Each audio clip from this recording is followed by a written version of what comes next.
supaya sore ini apa yang kau mau bagikan anak-anakmu bisa utuh menerimanya. Hamba minta anugerah Tuhan hari ini. Engkau yang tolong kami mengerti akan hatimu sendiri. Dalam nama Tuhan Yesus. Semua kita berkata, amin. Silakan duduk saudara. Saya mau ada pertanyaan yang tiba-tiba muncul saja. Coba Anda jawab ya. Adam, menurut saudara, Adam ini, kalau kita bagi ini ya, dalam pengertian sekarang, tidak usah berpikir yang terlalu teologis jelimet lah saudara ya. Saudara, saya mau tanya, Adam ini golongan pendeta atau pengusaha menurut saudara? Pengusaha ya? Adam manusia pertama.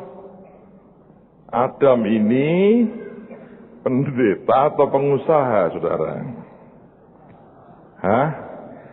Siapa berkata pendeta? Coba angkat tangan. Siapa berkata pengusaha? Coba angkat tangan. Supaya Anda tidur dengan nyenyak, lihat ayatnya, ya toh? Kejadian pasal 2 ayat yang ke-15. Kejadian 2 ayat 15. Tuhan Allah mengambil manusia itu dan menempatkannya dalam Taman Eden untuk apa? Jadi dia berusaha, dia pengusaha atau pendeta? Mengusahakan dan memelihara taman itu. Oke, pengusaha ya, saudara. Wong Adam suruh mengusahakan, bukan suruh ngotbahi kan. Lalu kalau Habel ini golongan pendeta atau pengusaha? Habel itu pendeta atau pengusaha? Ngusahain apa? Bisnisnya apa? Wah, saya belum pernah baca, Pak. Walah, gawat kalau begitu, saudara. Jadi ini pendeta atau pengusaha? Kalau Nuh, pendeta atau pengusaha? Usahanya apa?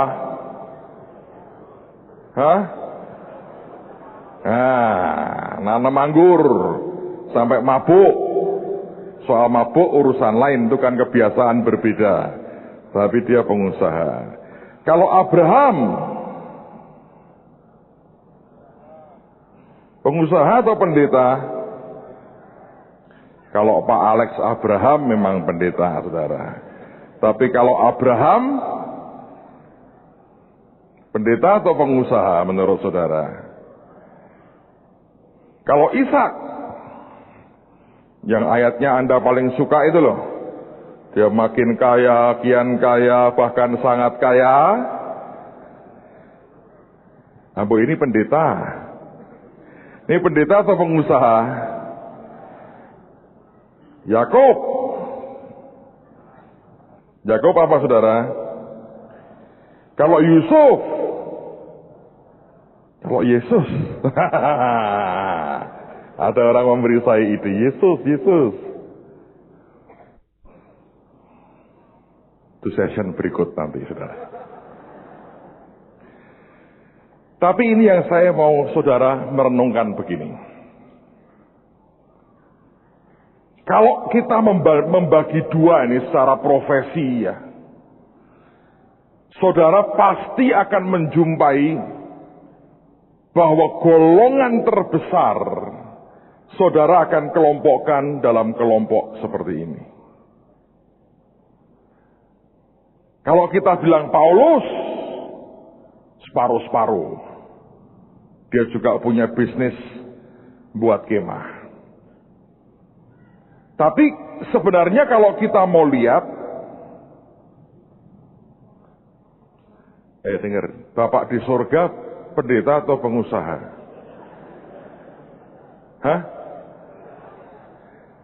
Di terjemahan lama dibilang akulah pokok anggur, bapakulah apa? Anda rada seneng toh, oh, bapak di surga ya pengusaha. Apa sih poin yang saya mau lontarkan ke saudara hari ini? Poinnya adalah, kalau sekian banyak nama, sampai bapak di surga aja terlibat loh. Itu berarti setiap kebenaran firman ini, itu bukan berlaku, orang berkata, lah itu kan memang untuk pendeta. Berarti kalau Alkitab ini cerita tentang orang-orang ini, secara profesinya tidak banyak beda dengan kita. Ya kan? Kenapa mereka ditulis di Alkitab? Oleh karena nilai, kelebihan, sesuatu yang ajaib yang mereka punya dalam hal hubungan mereka dengan Tuhan secara pribadi. Nah, akibat daripada hubungannya dengan Tuhan secara pribadi itulah wujudnya kemudian nyata dalam kisah hidup mereka. Sehingga ditulis di Alkitab oleh karena kehendak Tuhan supaya kita belajar. Makanya sebetulnya textbook paling baik untuk membuat kita berhasil, siapapun kita, sebenarnya itu Alkitab.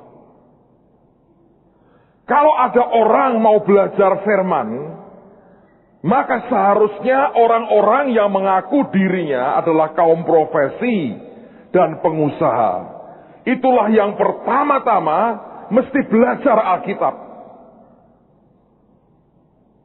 Cuma hari ini kebalik. Orang yang pengen jadi pendeta, yang banyak belajar Alkitab, dia punya ilmunya, tidak bisa prakteknya. Mau dagang tidak boleh.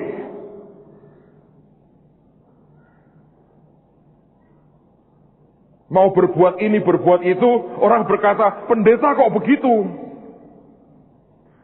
Saya mau jual minyak urapan nggak boleh. Iya kan? Saya mau parkiri suruh bayar dengan door prize tiap minggu nggak boleh. Ada banyak batasan yang berkata, kamu pendeta. Tapi orang seperti saya ini, di mana-mana belajar Alkitab nih. Sampai PC. Nah, saking pintere, nggak pernah praktek. Maaf nih saudara, seperti orang perutnya kembung, nggak ada pengeluarannya. Pusinglah. Nah, itu yang salahnya di situ. Makanya saya sekaligus nih saya mau berkata ini, yang belum TSOA saudara. Saudara yang paling butuh loh sebetulnya. Sebab di awal Alkitab ini penuh dengan nama yang begitu hebat. Dan kehebatan mereka ini nyata banget dalam kehidupan keseharian mereka. Tapi mereka punya pengenalan akan Tuhan yang luar biasa. Make sense kan saudara?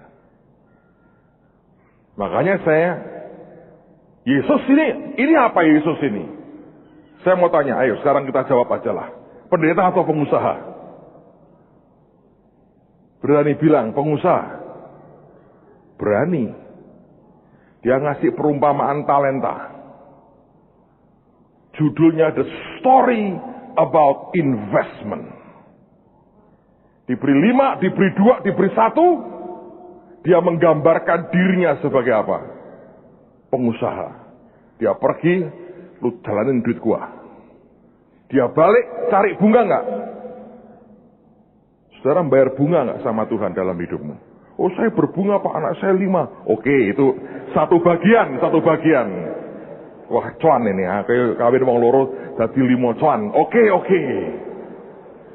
Tapi aspek yang lain bagaimana? Saudara bisa ngerti nggak? Ada sisi Tuhannya memang betul. Bahwa dia jalankan prinsip bisnis itu iya. Alkitab mengatakan Tuhan itu mengajari kita how to profit, kata firman Tuhan. Jadi orang yang pertama kali mesti belajar firman kalau Anda mau berhasil nih, adalah orang-orang yang berkata tadi teriak, ini pengusaha, kalau Anda seorang pengusaha. Nah, malam ini lagi saya mau katakan buat saudara begini.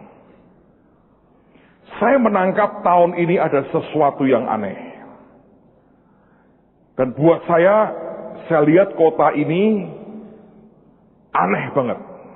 Dan tahun depan, saudara, akan lebih luar biasa.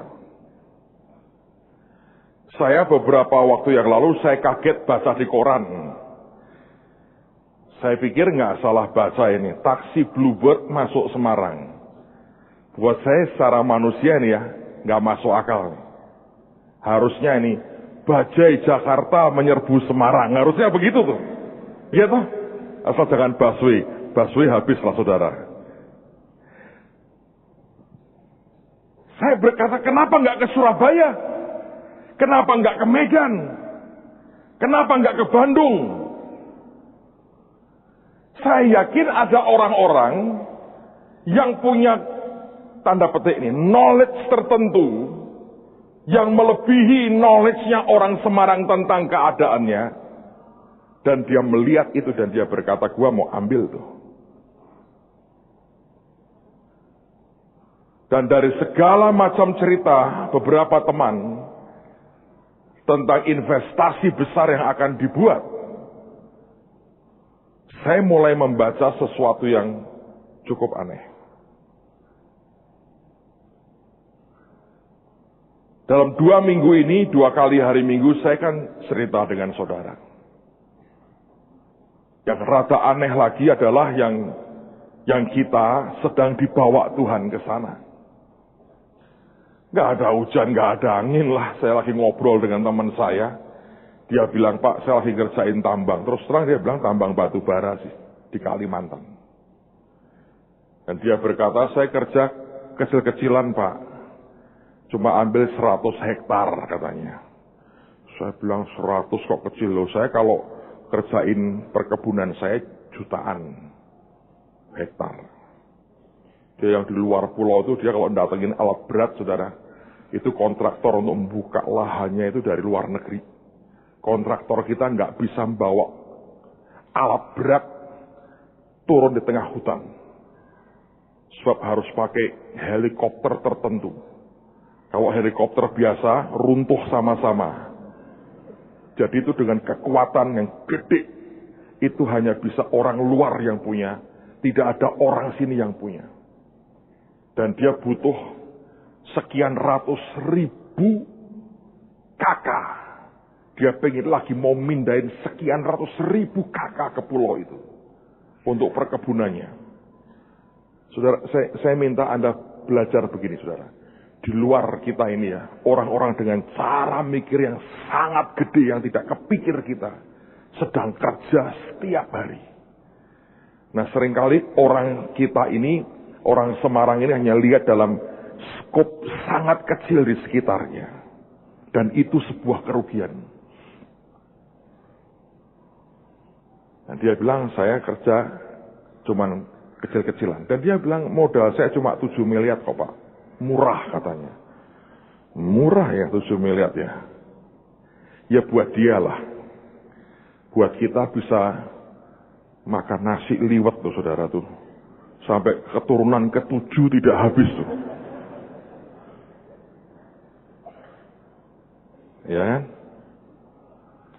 Saya lagi bermimpi bahwa ada 1-2 dari kita yang jadi begitu tuh. Jadi betul gitu. Itu baru asik tuh. Terus jadi, terus datang ke Pak John berkata, Pak, ini dam lepas pantai mana? Kasihkan saya aja, saya buat Anda. Dam tuh Semarang kayak Holland. Oh, luar biasa. Itu baru asik. Hujan gini nggak apa-apa, nggak ada rob, nggak ada banjir, nggak ada lumpur. Wah, itu luar biasa lah. Tuhan Yesus datang mampir dulu ke sini berkata, wow, keren. Baru kemudian dia lipat semuanya. Iya toh saudara. Cuma ya saya berdoa, saya mau berkata kalau dalam anugerah Tuhan bisalah.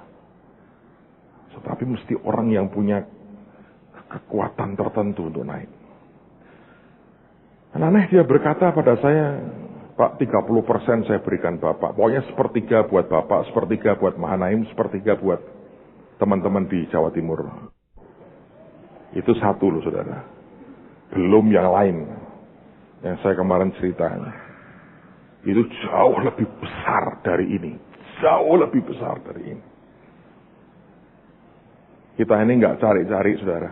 Ada teman saudara kita di sini kenal seseorang yang ternyata diberi kepercayaan untuk jadi salah satu mungkin perwakilan atau untuk menyalurkan dana sosial dari Eropa. Terus saya dikenalkan kepada beliau, ngobrol dengan Pak Sugi, dia bilang, Pak, ini proyek begini bagus untuk sosial. Itu uang dari Eropa kalau jatuh ke tangan orang nggak bener kan, ngapain? Coba buat proposalnya. Ya kita buatlah, kita cerita aja begini-begini. Saya diberitahu kemarin minggu ini akan datang yang dari Jerman akan meeting di Jakarta, dan besar kemungkinan akan ditinjau beberapa, itu juga akan kucurin duit tuh saudara. Saya bilang ajaib juga ya, duit pada mulai datang ini. Artinya saya melihat sesuatu yang beda sedang Tuhan buat. Nah, saya percaya dan doa saya, blessing yang sama akan turun dalam kehidupan saudara. Saya mau percaya tahun depan new beginning juga awal buat saudara. Bayangin kalau itu kekuatan disatukan saudara. Bukan hanya apa yang orang luar kita berikan buat kita. Tapi apa yang saudara juga bisa hasilkan dengan Tuhan. Bukan sekedar kemajuan buat bisnis dan keluargamu. Dan tentu mereka berhak menikmati hidup yang lebih baik. Bahkan kalau Tuhan belum datang, anak cucumu juga mestinya lebih baik dari saudara dan saya hari ini. Tapi apa yang bisa kita buat bersama-sama. Sebagai tubuh Tuhan, sebagai gereja. Untuk menjangkau orang-orang yang terhilang. Itu kekuatannya akan luar biasa. Saya di SMS minggu lalu salah satu pengusaha di Jawa Tengah. Saya mau ketemuin dia nanti hari Kamis ini. Dia bilang begini, Pak, saya mau ikut ambil bagian di pekerjaan Tuhan. Saya minta bank account-nya. Saya pengen ketemu Pak, pengen bicara. Jadi saya mau bicara dengan dia. Dan saya tahu ini orang diberkati Tuhan luar biasa. Saya sampai heran, ini kok aneh ya. Kalau itu terjadi dalam setahun, beda 3-4 bulan, saya nggak terlalu aneh. Ini beda cuman 2 minggu loh saudara.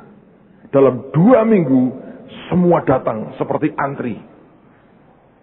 Di situ saya makin yakin, tahun depan seharusnya new beginning buat kita. Kenapa sebulan sekali kita datang sini, saya mendoakan saudara, bicara ini berulang-ulang. Sampai itu jadi iman, jadi keyakinan dalam dirimu. Sebab kalau belum sampai jadi keyakinan saudara, tidak akan pernah jadi apa-apa. Ya kita lihatlah, ya kita lihat. Anda hanya akan melihat. Sebab ketika Tuhan memberkati, dia berkati. Ini terjadi, saya nggak tahu kok, mendadak begitu. Saya berdoa, saudara bisa ngerti ini dalam kehidupan kita. So, pertajam langkah Anda, pertajam visi, cara pandang Anda.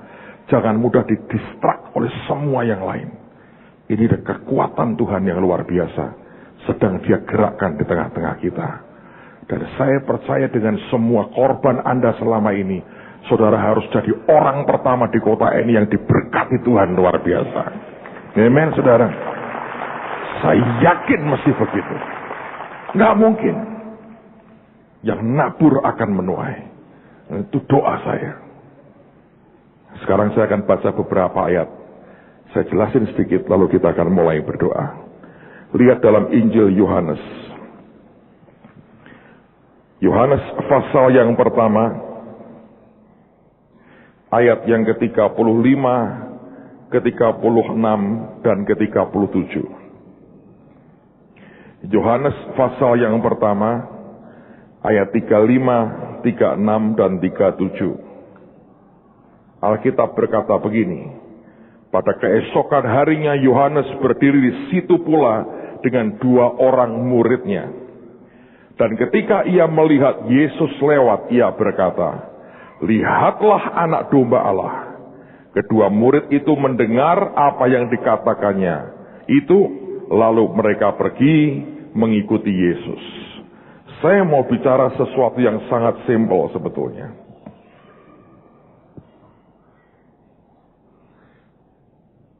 Dengar ya, Yohanes itu mewakili sebuah generasi tertentu yang akan berhenti di sini. Orang yang ikut Yohanes atau ikut gelombang yang dibawa Yohanes, dia akan berhenti di sini.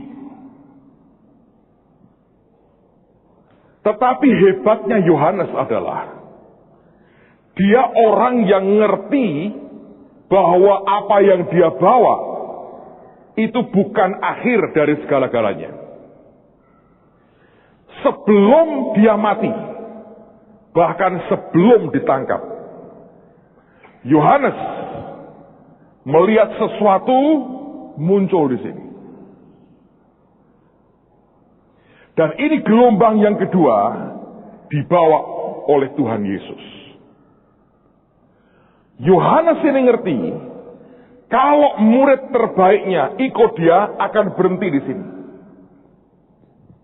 Ujungnya akan meratapi kematiannya dan selesai. Tapi kalau bisa dibawa, dibelokkan ke gelombang ini, mereka akan naik lebih tinggi. Yohanes dengan kejelian mata rohnya dan kebesaran hatinya, dia ngomong kepada Yohanes, Andreas dan Yohanes, kedua murid terbaiknya, lihatlah anak domba Allah.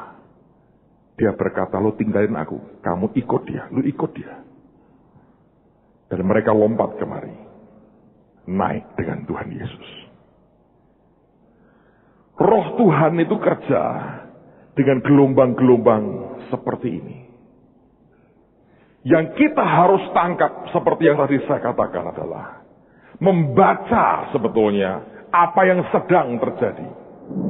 Lalu menerjemahkan dalam kenyataan kehidupan kita. Nah, untuk pindah begini, saudara, selalu ada unsur spekulasinya. Untuk orang bisa lompat kepada hal yang Tuhan lagi kerjakan ini, itu selalu spekulasi. Istilah kasarnya itu judi. Seperti yang kemarin saya katakan. Kalau Anda tidak punya nyali ini, hidup terus ragu, iya tidak, iya tidak, iya tidak. Kalau Anda sampai di titik seperti itu, sudahlah saudara, jangan lompat. Semua orang mengerti, melakukan sesuatu tidak boleh goyah hatinya. Nah, tapi ini bagian yang paling berat. Sebab ternyata faktor usia menentukan. Ketika usiamu di titik tertentu, biasanya pertimbangannya makin banyak. Contoh nih, maaf tidak ingin nyinggung siapa-siapa. Kalau Anda seorang putri, Anda seorang wanita, ketika Anda umur 17, 18, 19, saudara akan gampang mungkin jatuh cinta. Ya toh? Tapi semakin Anda makin berumur, pertimbangannya makin banyak. Kalau dulu cuma lihat, wah ganteng nih, oke ikut. Nanti tambah umur, kegantengan itu terwujud dari senyum Soekarno-Hatta itu. Ya, makin banyak itu. Karena orang berkata begini ya, wajahnya tidak abadi, proklamator kita abadi. Lihat, betul nggak saudara? Tak tahu nggak cara mikirnya sudah lain. Pasti begini, wajah sing ganteng, di dompet monyet, orang utan ngopek lah, kan repot. Iya toh, wajah bintang film, uang orang utan. Ya, usia 17 masih bisa Anda gombali. Begitu sudah 25, 30, maaf, sudah lain ceritanya. Jadi makin kompleks yang dipikirkan. Makin takut ini, makin takut itu. Dengar itu istri dipukuli, dengar itu istri mukuli. Lihat, wih, kok ngeri ya. Lama-lama tidak berani kok. Anda tahu orang-orang paling nekat itu orang belasan tahun. Yang selalu kepingin kawin tuh anak belasan tahun. Tapi begitu sudah makin dewasa, makin ngerti banyak, makin gak berani, makin begini tiap hari. Ayo lari. Ya ntar ya, aku mau doa dulu. Jadi ketika ini makanya saudara, orang itu ya makanya dengerin. Kalau saudara tidak jalan, Pak, bagaimana ngatasi itunya? Bagaimana ketika saya makin tua, keberanian saya bertindak, melangkah, berubah, tetap ada. Cuma satu. Saudara harus tiap hari jalan dengan Tuhan. Membiarkan dirimu dibawa Tuhan dalam ketegangan demi ketegangan. Nanti itu tetap terasah tajam ternyata. Sebab Anda harus perhatikan di Alkitab. Ini banyak yang orang tuwek-tuwek loh saudara. Abraham segala macam itu. Sudah tua-tua loh. Tetap tajam, berani. Tidak sedikit yang masa tuanya makin tua makin tajam. Kenapa? Dibawa Tuhan jalan. Jadi kalau kita ini hidup dengan natural kita, percayalah. Begitu Anda sudah 40, 45, berhenti gamblingnya. Nanti lihat. Sudah slow. Sudah nggak ada ide-ide yang eksplosif keluar. Sudah nggak ada. Ya, kerjain ini. Nah, itu gimana ya? Coba sidik-sidik. Lempar. Oh, tenggelam. Rasa. Coba sana tenggelam. Pasti begitu. Natural manusia. Sudah pengen settle. Sudah mulai decline. Arahnya bukan lagi naik. Tapi ke sebuah liang di sana yang dia mesti pelan-pelan dia sedang turun ke sana. Sudah begitu. Mungkin sembayangnya lebih banyak, mungkin kecuali dia nakal, saudara ya. Tapi arahnya jelas sudah berkata, dalam rumah Bapakku banyaklah tempat. Padahal perumahan-perumahan lagi pemasaran gencar-gencaran, Anda nyanyinya, dalam rumah Bapakku banyaklah tempat. Sudah tidak kepingin lagi bisnis properti, tidak kepingin lagi punya rumah lebih besar, tidak kepingin lagi punya rumah lebih banyak. Nyanyinya, sana surga yang mulia. Nah, ikut kematian seneng banget sambil nggawa mulih buku kematian, saudara. Buat apa kalau malam saya nyanyi? Iya toh kan saudara. Itu kan natural. Kalau Anda lihat orang-orang muda, iya. Begitu sudah kawin masih sih. Begitu 40,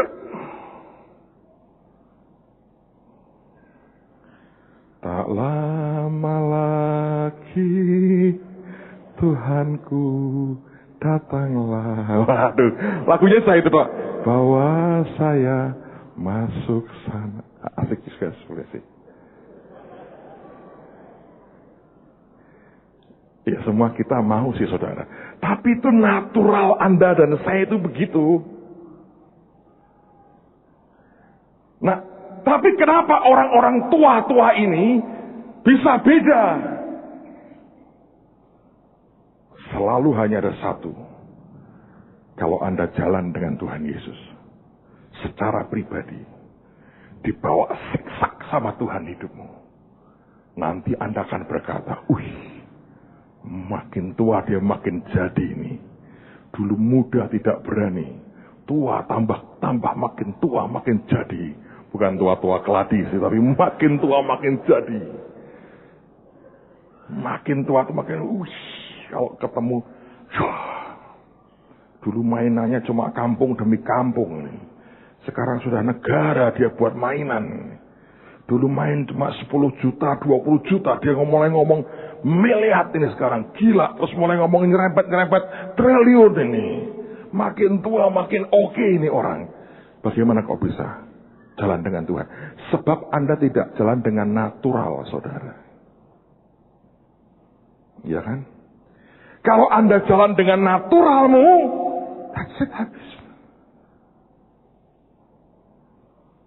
Lagunya cuma di seberang sana. Seberang banjir kanal atau seberang apa, nggak pernah jelas. Lagu-lagu kematian yang selalu terngiang-ngiang di hati kita. Sebaliknya saya katakan lagi, saya ulang lagi. Engkau membiarkan Tuhan membawa saudara jalan dengan Tuhan. Selalu rasa nyamanmu akan dibongkar. Engkau nggak pernah bisa settle berkata, ya aku sudah sampai. Nggak bisa. Terus akan dibongkar. Nah, makin dibongkar terus itu Anda akan makin dibawa Tuhan ke tempat-tempat engkau berkata, waduh, kalau nggak hati-hati gue hancur nih. Terus begitu kecepatanmu, ketajamanmu, kekuatanmu makin bertambah di dalam. Anda tidak akan pernah kenal kata berhenti. Karena itu akan makin tajam. Saya kalau ngerungin ya saudara ya. Sejak tahun 99 sebetulnya. Ketika Tuhan itu berkati kita. Pertumbuhannya mulai naik secara ajaib.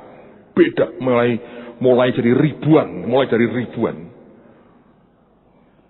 Terus kemudian Tuhan beri kita banyak hamba Tuhan tamu dari berbagai negara. Sampai kemudian Tuhan perintahkan kita beli tanah di sini dan bangun Holy Stadium.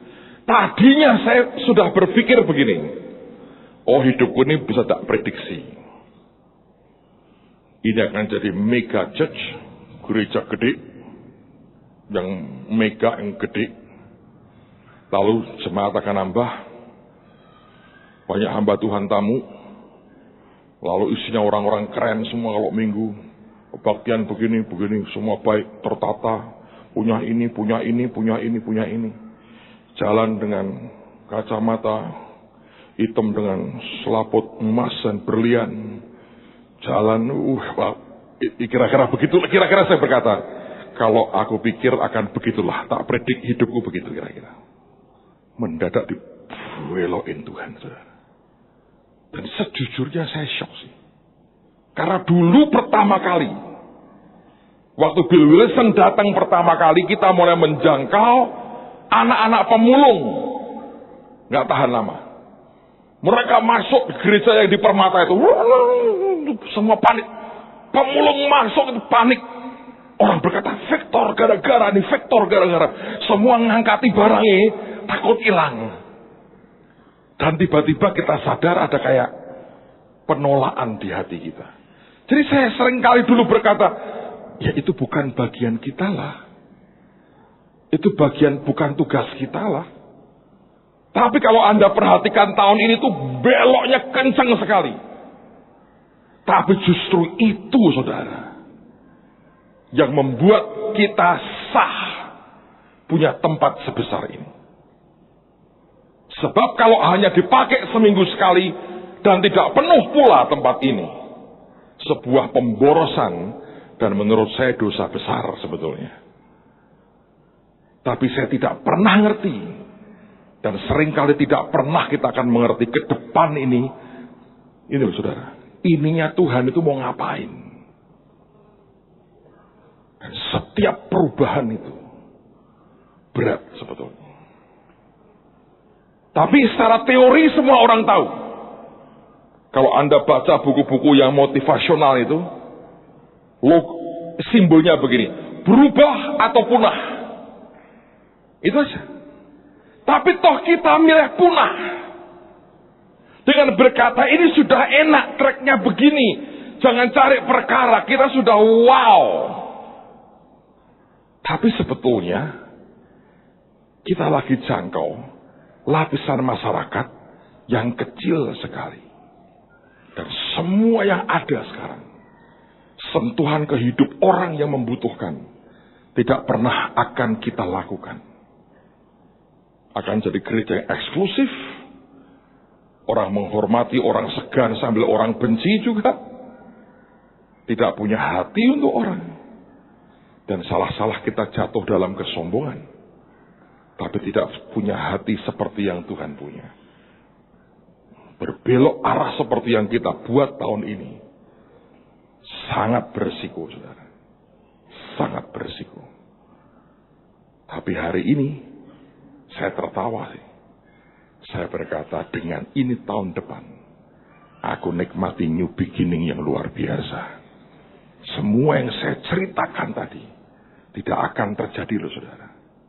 Kalau tidak ada yang kita buat hari ini. Makanya berkali-kali saya berkata, bukan kita memberkati orang miskin loh. Orang miskin memberkati kita loh. Bisa gak kebayangin? Ya loh. Gak ada orang, tidak ada ratusan orang kerja di tengah hutan Kalimantan detik ini. Buat kita, tidak ada. Kalau orang berkata, oh itu gerejanya orang-orang kaya. Tidak ada. Dan tidak ada orang yang membuat ketika Anda di kampung-kampung di kota ini, orang bisa kenali saudara.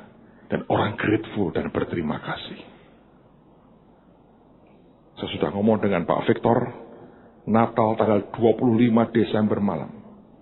Kita akan pakai ini untuk anak raja dan untuk Intan. Saudara tahu, kita tidak akan bagi nasi, tidak akan bagi apa-apa. Kita bagi kupon makan. Kita akan minta minimal 500 pedagang kaki lima, jual soto, jual bakso, jual tahu gimbal, jual sate, 500 muter supaya mereka keluar makan. Tahu nggak saudara, saya hitung lebih murah daripada yang biasa kita buat. Kita pestakan rakyat 500 pedagang asongan saudara. Kaki lima, rakyat makan di situ. Itu nanti akan jadi trading days, hari babak kedua, saudara. Dan dijamin akan sangat luar biasa.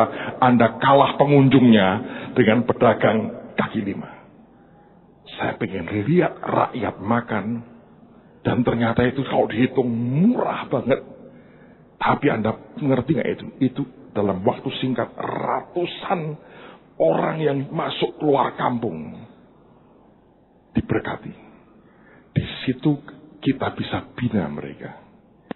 Dikumpulin sebelum waktunya, dikumpulin sesudahnya, dengerin keluhan mereka. Anda ngerti nggak?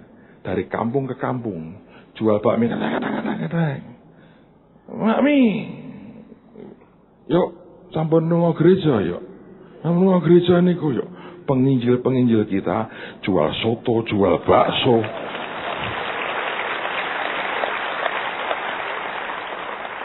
Think about it. Ada hal yang lebih murah yang kita bisa buat, impact-nya kota. Dan dijamin tidak ada kampanye terselubung di dalamnya, kecuali mengkampanyekan nama Tuhan Yesus, saudara.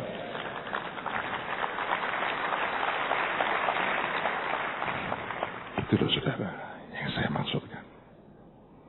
Begitu orang buat, orang berkata, bisa ya. Bayangin, dari ujung ke ujung, orang jualan semua. Memang tugas pendoa pakai banner tahan hujan, jangan sampai hujan lah pokoknya. Nah hujan Hengki tak suruh bayari kabeh pokoknya. Sampai hujan bagaimana? Iya toh. Coba Anda pikir, sederhana kan? Masih makan, kok dengerin firman, keluar tidak langsung pulang, makan dulu. Minumnya nggak boleh air putih, saudara. Coca-Cola, keren. Keren. Percayalah, murah, bisa diatur semua itu. Saya lihat, bisa loh. Istilah kerennya kata Pak Mul itu, low cost, high noise. Murah meriah, gaungnya banyak, saudara. Oh iya loh. Anda bisa bayangin tuh, 500 orang. Tiba-tiba hari itu omsetnya naik. Dan hari itu Natalan. Natalan blessing buat mereka. Rakyat makan enak lebih dari biasanya. Kalau Anda buat seperti yang kita buat nasi dus, saudara, ya menunya sama, kurang lebih begitu. Cobalah beri mereka variasi. Cariin. Seporsi berapa sih? 3.000. Murah lah.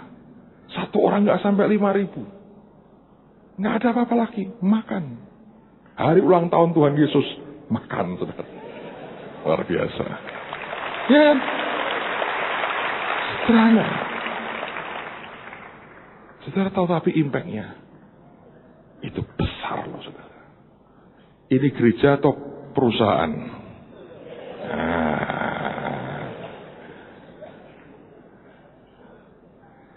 Sebetulnya hanya masalah ini, saudara. Bisa nggak lihat sebuah gelombang baru dan kita masuk? Saudara tahu bahagia loh kalau rakyat di bawah bisa grateful, sebab mereka cerita. Ini tiap hari keliling. Begitu Anda jadi panitianya yang ngumpulin mereka tuh, Pak, makan Pak. Anda bisa gemuk nganggur tuh. Dikasih soto, kasih bakso tiap hari. Nanti tahun lagi ya Pak, saya diundang lagi. Ya kan? Sebetulnya enggak kan? Semua untuk rakyat. Dan saya berdoa Anda bisa nangkap. Sederhana. Keluar uang sama, tapi impact-nya lebih besar. Repot mungkin. Diatur bisa. Kalau kita mau kerjasama, atur dengan baik. Pasti bisa. Anda bisa bayangin, akan ada parade orang. Bawa gerobak dan mikul sotonya. Parade itu 500, saudara. My goodness. Syukur lebih banyak dari itu. Itu akan jadi sebuah fenomena yang luar biasa. Pemerintah kita pernah buat toh. Tapi yang dapat duit siapa? Catering. Ya kan? Ini yang dapat duit siapa? Rakyat. Itu akan kena di hidup mereka. Saya berharap Anda bisa ngerti. Itu gereja. Itu kasih Tuhan. Itu memberi dampak kepada sekitar kita. Itu garam namanya, saudara. Tapi Anda hanya bisa begitu ketika Anda bisa ngerti bahwa sesuatu sedang bergerak, berubah, dan berbeda. So saya berdoa malam hari ini, mari minta anugerah Tuhan, minta urapan Tuhan diberi, supaya Tuhan kerja dengan cara yang luar biasa. Tolong ini disingkirkan semua, minta tolong mimbar juga disingkirkan. Kiarapatashi karamataka, semua doa tanya Tuhan, berapa yang kau mau aku bawa kepadamu Tuhan. Lalu siapkan hati saudara. Saya akan berdoa supaya Tuhan mengurapi Anda. Jadi orang-orang yang ngerti akan apa yang sedang Tuhan kerjakan, diimpartasi akan blessing Tuhan. Dan sungguh tahun depan, bahkan sebelum tahun ini selesai, saya berdoa Anda mulai menikmati akan new beginning yang daripada Tuhan. Kiara sikini mata sokoro moto sikiara mata. Kiana hasikine metiko sokoro muta sakaya nama. Kinaralarama Santa Karalarama Sekine Meta Karalamata. Yaralarama Karalarama Sekine Mete Karalarama Kurialarama Kurialama. Kinaralarama Sidikiri Meta Karalamata Kayaramata Kalara. Yaralarama Kalana Santa Kalarama. Kurialarama Kayanamata Kalanamata Kurialarama. Yanararamado.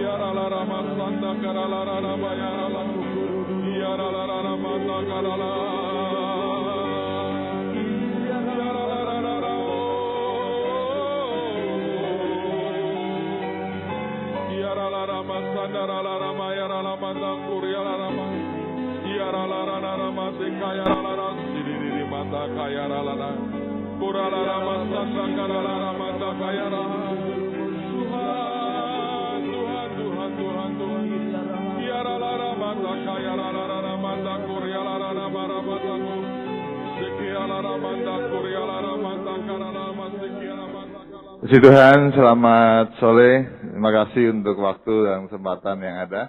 Saya ingin bagikan sedikit tentang pengalaman hidup saya tentang di dalam saya sebagai seorang pengusaha. Adalah saya sebetulnya ada bagian dari gereja ini. Beberapa tahun yang lalu saya tinggal di kota Semarang dan bisnis saya kebetulan adalah optik, toko kacamata, dan saya punya toko di Simpang 5 Plaza. Terus kemudian beberapa saat kemudian Tuhan memberikan kesempatan kepada saya untuk saya bisa pindah ke Jakarta.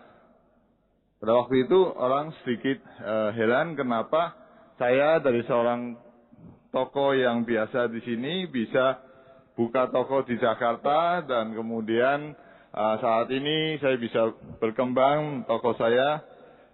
Oleh karena anugerah Tuhan, saat ini saya ada 7 toko dan sampai akhir tahun ini saya akan buka, sampai Januari saya akan buka 4 toko lagi. Dan itu adalah sesuatu yang saya tahu itu anugerah Tuhan yang luar biasa. Dan orang mulai berpikir sebetulnya ada apa dengan saya ini. Mereka bilang kata bahwa wah kamu nih Yohanes, nama saya Yohanes. Kamu hokinya gede, katanya bilang begitu. Saya bilang, ya pasti anak Tuhan pasti hokinya besar, ya kan, rezekinya banyak gitu. Terus, tapi sebetulnya ada sesuatu yang membuat hal ini bisa terjadi. Karena saat ini orang memperhitungkan saya sebagai salah satu pengusaha optik yang patut diperhitungkan di Jakarta. Karena ada beberapa konter-konter kami yang kita bisa mendapatkan sesuatu yang berbeda dengan toko-toko yang lain. Kemudian sebetulnya apa sih yang mendasari? Kita tahu pertama pasti itu semua anugerah Tuhan. Tapi ada sesuatu yang sebetulnya berbeda antara saya dengan toko-toko yang lain. Itu membuat kita bisa expand, membuat kita bisa bergerak lebih adalah oleh karena saya punya sesuatu yang lebih dari mereka.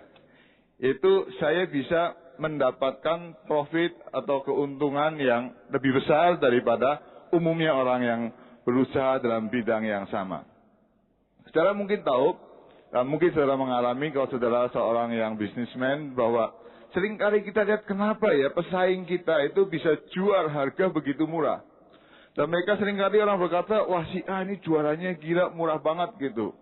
Dari harga penjualnya aja, dari harga pokoknya aja dia rasanya lebih murah, atau mungkin dia jual harga pokok. Tapi kenapa bertahun-tahun dia hanya jual harga pokok, tapi makin lama tokonya makin besar, bahkan dia berkembang lebih dan berkembang lebih lagi. Mungkin saudara tidak habis berpikir, kenapa itu bisa terjadi? Kenapa itu bisa terjadi? Kalau memang dia jual harga pokok saja, orang bilang, oh dia cuma muter duit. Dia dapat uang ini diputar gini, akhirnya dia dapat risitnya, dapat bunganya, dan dia main di bunganya itu. Saya nggak percaya saudara dengan cara seperti itu. Pasti ada sesuatu yang berbeda. Cara mendapatkan barangnya itu beda, mendapatkan sesuatu itu beda. sehingga dia bisa mendapatkan sesuatu keuntungan dari usahanya itu, dan orang mengatakan bahwasanya dia itu memang jualannya murah. Oleh karena apa? Oleh karena orang itu punya modal yang lebih murah daripada orang lain. Bagaimana caranya untuk kita bisa mendapatkan keuntungan yang lebih tanpa kita menambah jumlah daripada pembeli? Kita katakan, oh iya, kalau pembelinya bertambah terus, saya minta bisa dinyalakan LCD-nya. Kita berpikir begini, seringkali memang kalau kita pembelinya bertambah banyak, pasti kita punya keuntungan juga tambah banyak, karena yang beli banyak kan. Oh, maka itu orang promosi dan orang itu mengusahakan supaya pembelinya itu lebih banyak lagi yang datang. Tetapi yang menjadi permasalahan untuk kita menambah jumlah pembeli itu adalah bukan hal yang mudah. Karena apa? Untuk menambahkan orang lebih banyak lagi beli datang ke tempat kita itu bukan hal yang mudah. Karena memang pembelinya jumlahnya katakan, ya kota Semarang jumlahnya segini, suruh nambah lagi pembelinya banyak lagi datang ke tempat saya, rasanya nggak mungkin. Mungkin saudara berpikir demikian. Oke, kalau hal itu tidak mungkin bisa kita capai, maka kita harus mencari cara untuk bagaimana kita bisa menambahkan keuntungan tanpa kita menambah jumlah pembeli. Ya, pasti yang pertama kita perlu cari itu bagaimana caranya orang yang datang ke tempat kita adalah bisa membeli barang yang harganya lebih mahal, bukan? Kalau dia beli barang harganya lebih mahal, pasti kita punya untung yang lebih banyak. Walaupun persentasenya mungkin lebih sedikit, tapi duitnya kan yang diterima lebih banyak. Ya, dengan cara yang pertama kita akan bisa dapatkan keuntungan yang lebih, yaitu customer yang datang supaya dia beli barang yang ditawarin yang lebih mahal. Yang kedua adalah usahakan supaya customer itu membeli barang produknya lebih daripada satu. Jadi kalau dia sudah beli satu produk, beli sesuatu, dia harus bisa beli yang kedua. Itu yang saya terapkan di toko saya. Saya bilang sama seluruh pegawai saya, kalau kamu bisa jualan kacamata satu orang bisa beli dua, maka barang yang kedua saya kasih kamu persentase 10% dari nilai transaksi. Jadi saya suruh mereka, kamu harus bisa tunjukkan bahwasanya orang itu bukan hanya beli satu kacamata, tapi harus usahakan bagaimana caranya orang yang sama itu beli kacamata dua. Dan kalau kamu bisa membuat dia meyakinkan orang itu untuk beli kacamata dua, maka yang kedua, saya bilang kamu, saya kasih 10% transaksi dan saat itu juga uangnya kamu boleh ambil. Wah, itu mendapatkan sesuatu angin segar bagi yang apalagi pas tanggalnya mulai tua, mereka pegawai-pegawai kita tuh dompetnya sudah mulai kempes gitu, gairah untuk menawarkan yang untuk bisa jualan yang kedua itu membuat mereka tuh semangat sekali. Dan ternyata itu berhasil, saudara. Menerapkan pola ini saya. Dan mereka bisa menjual barang untuk yang kedua. Bukan hanya beli satu produk, tapi beli kedua. Kenapa demikian? Saudara ketahui kalau seseorang datang ke tempat toko saudara, tempat usaha saudara, kalau saudara tidak habisin uangnya orang itu di tempat saudara, maka dia akan jalan ke tempat lain dan di tempat lain uangnya orang itu juga akan dihabisin. Jadi lebih baik saudara habisin uang orang yang punya uang itu datang ke tempat saudara, buat dia uangnya habis di tempat kita daripada dihabiskan di tempat lain. Sudah tahu maksud saya? Iya kan? Pasti kan dia akan berkata, wah aku sayang beli di sini. Kalau saudara tidak pengaruhi orang itu, saya bilang sama pegawai saya, nanti dia itu juga keluar dari tempat ini, di tempat lain juga akan dihabisin uangnya. Lebih baik kamu dihabisin di tempat kita dan kamu saya kasih 10%. Dan itu bisa terjadi, saudara. Dan itu ternyata berjalan. Yang kedua, untuk kita bisa menambah keuntungan tanpa menambah jumlah pembeli adalah kita bisa beli barang dengan harga yang lebih murah. Kalau kita bisa beli barang dengan harga yang lebih murah, pasti keuntungan kita juga tambah, ya kan? Walaupun tanpa pembelinya sama, tapi kita bisa punya keuntungan yang lebih. Nah, sekarang bagaimana caranya dengan kita bisa membeli barang dengan harga yang murah? Sebetulnya ada dua cara, saudara. untuk kita bisa membeli barang dengan harga yang murah. Yang pertama adalah kita membeli dengan cara grouping, membeli dengan secara bersama-sama. Kalau saudara di sini mungkin punya bisnis apa saya nggak ngerti, karena misalnya saudara punya bisnis ya saya ngerti apakah mungkin saudara punya usaha makanan atau mungkin saudara punya jadi penjual suplai untuk bangunan dan segala macam produk yang ada. Kalau saudara apalagi di sini banyak bisnismen. Kenapa kita tidak sekali-sekali kita mulai ngadain sesuatu, kumpulin orang-orang yang punya bisnis yang sama. Terus kemudian kita fellowship dengan orang-orang yang punya bisnis yang sama, apalagi kan kita satu iman, satu gereja, apalagi gampang sekali. Bagaimana kita kumpulin mereka makan bareng-bareng, terus kemudian tanyain, kamu sebetulnya butuh barang kamu itu apa? Terus aku butuh barang ini. Suppliernya siapa? Si A, si B. Oke.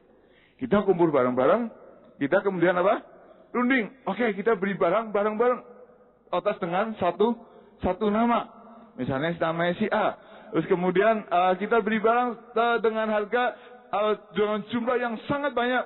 Karena biasanya kita beli satu-satu, tapi kita kumpul 10 orang, maka transaksi kita jadi 10 kali lebih besar. Dan itu punya bargaining power yang sangat besar, saudara, untuk kita bisa kerjakan itu. Saya paling suka bernegosiasi dengan supplier. Karena saya tahu setiap kali supplier saya akan tekik lehernya dia supaya seluruhnya dia bisa habis untuk keluarkan untuk saya. Kenapa? Maka saya senang kalau toko saya bisa berkembang. Saya bilang kalau saya udah 10 toko, saya akan lebih senang lagi tekan supplier supaya dia bisa jual barang lebih murah. Tetapi kalau saudara belum punya toko sampai 10, ya saudara kumpulin 10 orang kan sama aja kalau saudara punya kekuatan 10, ya kan? Seperti yang saya buat. Jadi itu adalah grouping, itu adalah dalam pembelian barang, itu adalah cara yang terbaik. Salah satu cara yang baik. Cara yang kedua adalah kalau kita tidak bisa melakukan hal itu atau mungkin kondisinya berbeda, itu kita dengan cara kita mengimport barang langsung dari pabrik. Kalau kita bisa mengimport suatu barang langsung dari pabrik, maka kita akan menikmati akan keuntungan yang lebih besar. Karena apa? Selama ini bukankah kita sayang nggak bisa nyala CD-nya. Saya sebetulnya gini, saudara. Kalau kita tahu bahwa sebetulnya jalur barang itu kan dari pabrik, terus kemudian masuk ke ada importir yang memasukkan ke Indonesia, terus kemudian dari importir, terus kemudian ke wholesale agen yang ada, terus kemudian baru ke kita pedagang, baru ke customer. Jalurnya kan demikian ya, dari pabrik, importir, wholesale, terus kemudian ke pedagang. Kalau kita bisa mengimport suatu barang, maka kita tidak perlu lagi ngelewatin importir dan kita tidak perlu ngelewatin wholesale. Kenapa? Sudah tahu, karena memang itu akan memangkas, akan sangat besar akan presentasi yang sebetulnya dari yang dibebankan oleh importir atau wholesale dalam dia mencari keuntungan dari barang-barang yang mereka beli. Jadi secara kalau saya melihat begini, saya sebenarnya kasih ada perincian perhitungan yang kurang lebih yang diperbuat oleh seorang importir. Kemudian karena saya juga seorang importir, saya main wholesale untuk kacamata. Jadi saya tahu cara ngitungnya sesuai dengan perhitungan yang pada umumnya. Yang pertama adalah bahwa sebetulnya mereka itu mempunyai perhitungan seorang importir itu dengan perhitungan demikian kurang lebih. Mereka gini, waktu mereka mau ngimport barang, yang pertama dihitung kira-kira barang yang mati itu berapa persen. Dan mereka itu memperhitungkan minimal 20-30% itu barang mati. Artinya mereka mengimport barang, kan nggak ngerti kan permintaan itu sebetulnya apakah ini semua barang ini hidup semua, artinya laku semua apa enggak. Mereka masukkan unsur dulu 20-30% dari harga barang.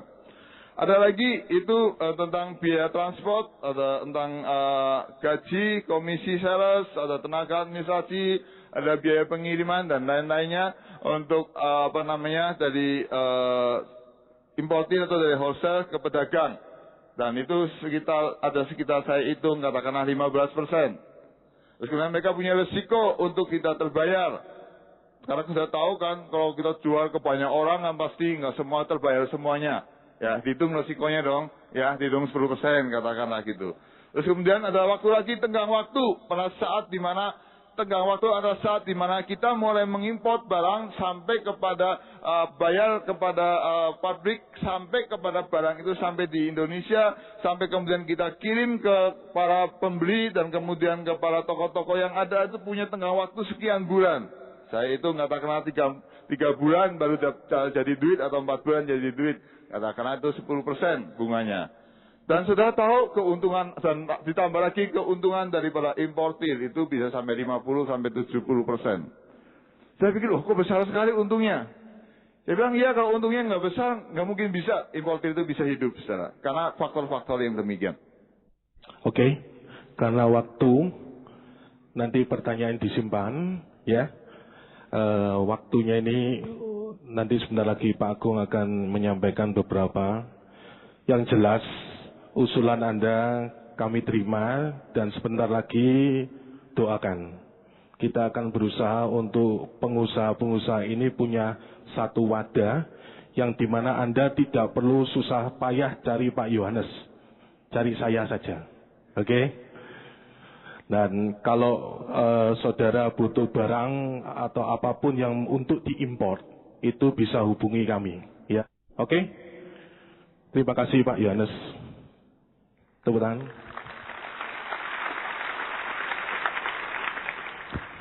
Haleluya. Saudara diberkati. Tadi apa pipis apa saudara? Yang paling enak itu enaknya setengah mati.